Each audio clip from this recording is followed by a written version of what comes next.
Đúng chứ mẹ xin mẹ khuyên phụ lại mẹ Nganu thongba 야래 nganu thong네 보면 컨시 불라이제 무슨 그래 봐 하루리 차라 비디오 다 같은 무슨 그래 봐 là khuyên mi lấy tờ béo hay tờ đó từ cái món mồi nè hiện giờ hậu sát tờ béo thì cái mukbang tổ trong đó mẹ khuyên tờ béo punishment đấy mẹ chỉ lấy punishment 해봐 느끼지 뭐 동서 할지 느끼지 하면 봐도 같이 되게 그러나오지 ai Benita.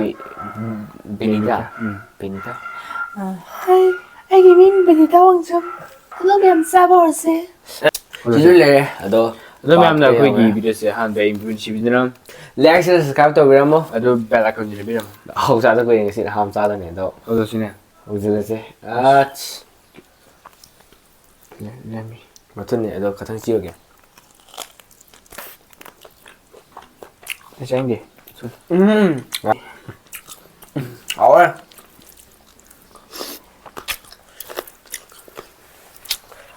mà tu hầu với lấy nhé lừa chưa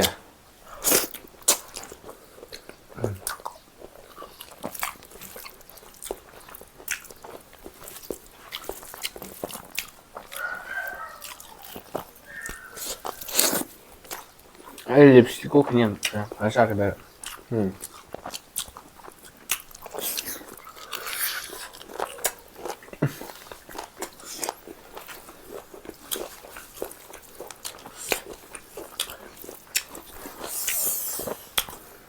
무슨 게 이나오 변 펑지래 너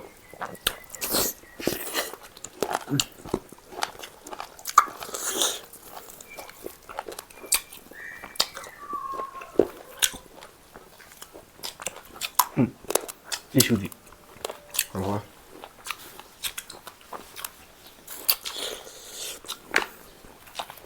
xa đã một kỳ rồi này xa bộ hết 나 필름 내가 또 넣어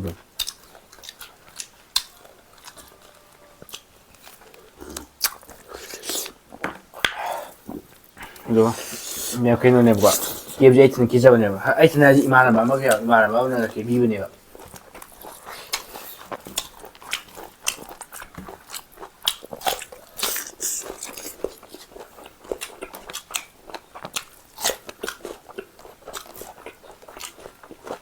왜?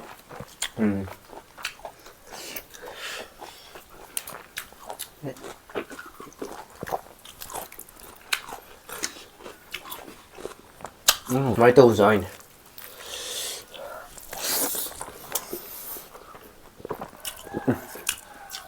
một tum bị xí ạ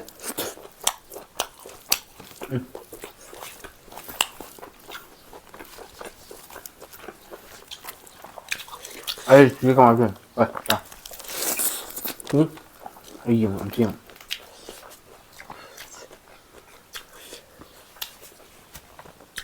야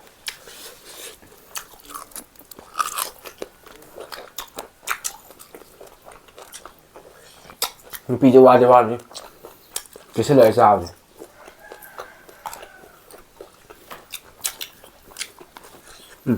이거 해요 자 이렇게 시작해요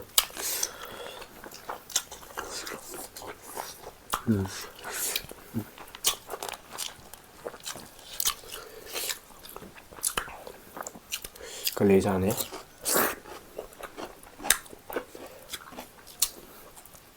ăn tôi đi tôi già là phải thế này 많이 떠오르는 사람이 싫어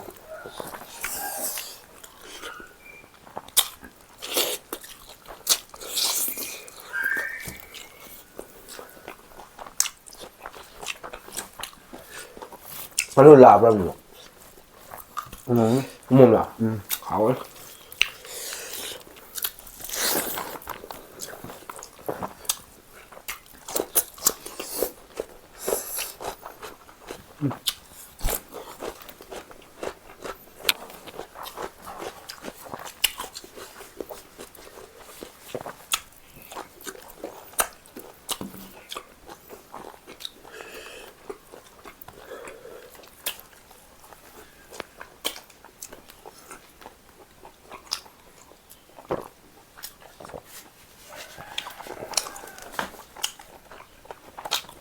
thongba xong rồi.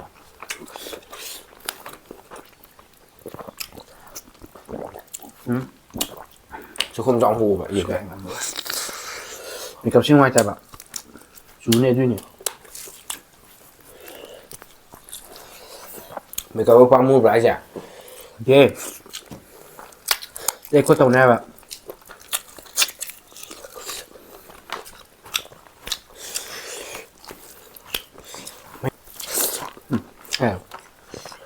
Mấy được.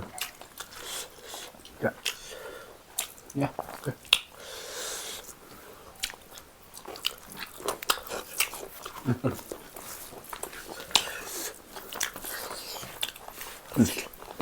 Đúng rồi, được.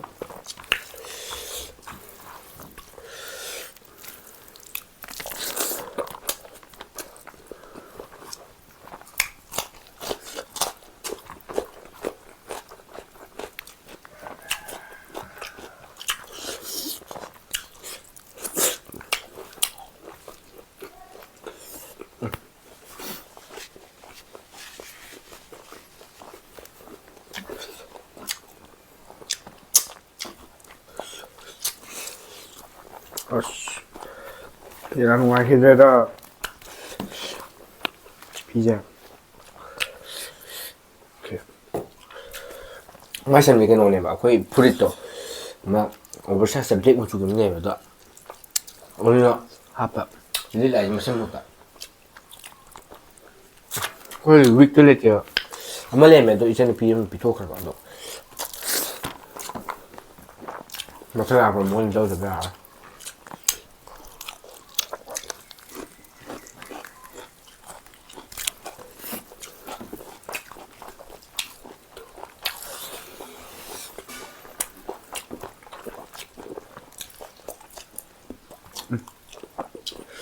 Jadi, Sao mới quý vị? Ngon đây sao vậy?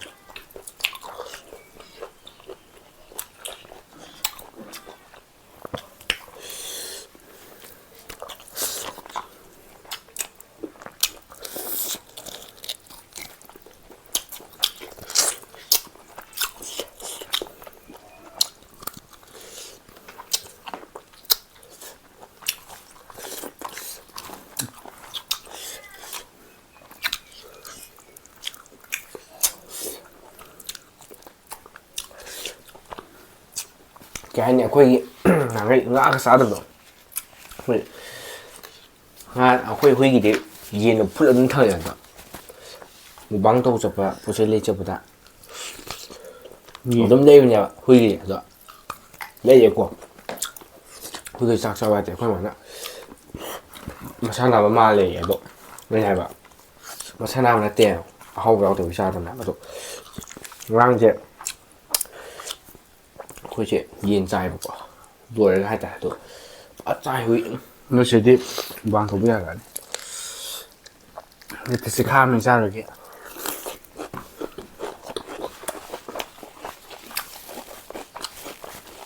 Không mà đâu ấy sao kìa. nó xì anh nhỉ không lấy chịu được tí mà Phải sẽ đi.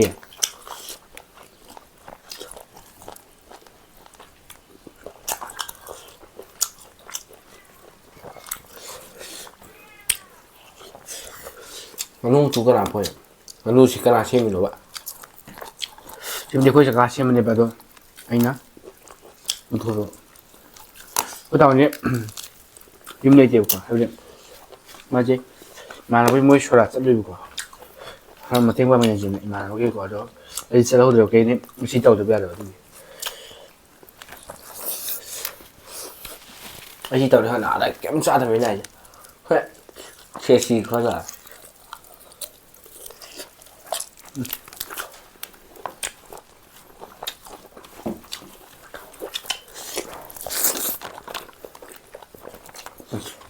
그게 국뽕한데. 아시지? 메이크업 양으로 빨리 싸야 합니다. 이렇게.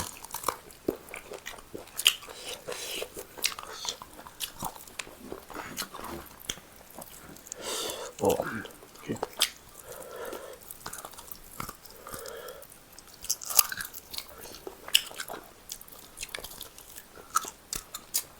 cái bia rồi.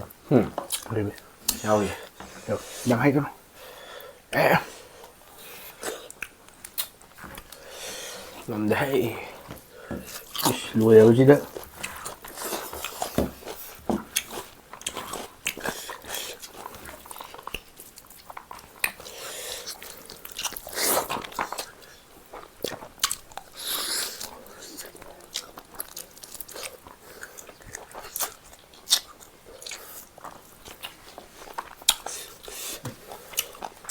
Lipstick người cô không đâu. Đây, lipstick. Ok.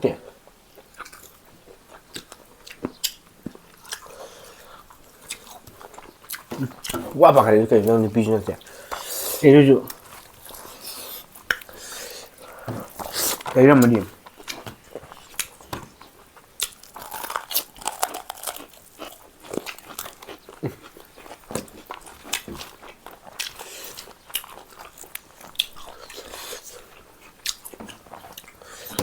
Đây này để quay tan hai điểm. Quãng không to lên còn. Cho ăn của sân đẹp ạ. Số này suốt tao mua mà mày ăn trái sao xin thuộc rất là quần này đó. Hay sao bà này đó. Mấy cái gì mình đó. Để nó xí. Xí. Mấy xí. Chú này xí. Anh là Wii chứ. Trái hấp bên này rồi. Ra rồi. Thế sao này?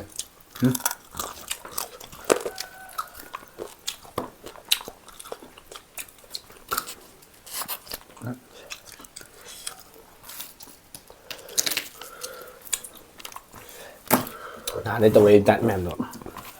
Phụ lâu rồi. Đây là chị. Đặt tinh bảo.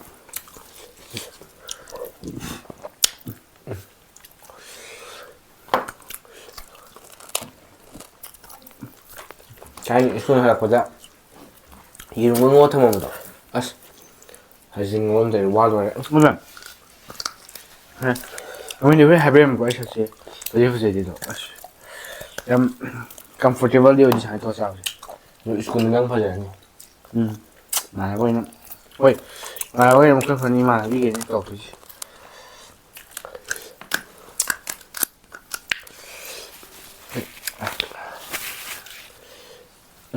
Hảo đấy.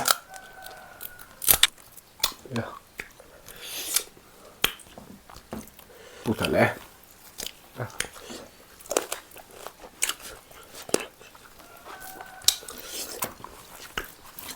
Chơi nhỉ?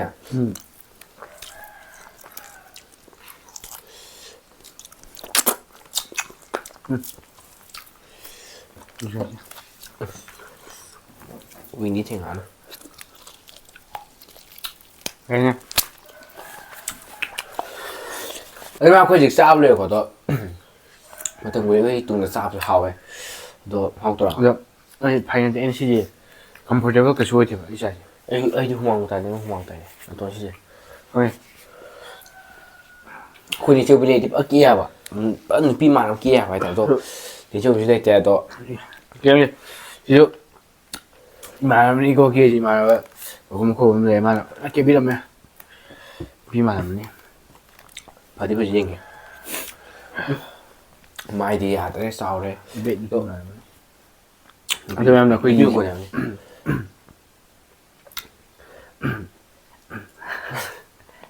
Mà tụi em Ma'am là khuyên gì? 아, 씨야. 그러면 거기 매암나 거기 비디오스에 한 메인 분이시더라. like subscribe tôi bị làm Like, share, subscribe cho mình không? 그리고 베라 건지는 미럼. cái kia hai màคนในซองnàyคนพิมพ์หัวงานไม่เดี๋ยวตัว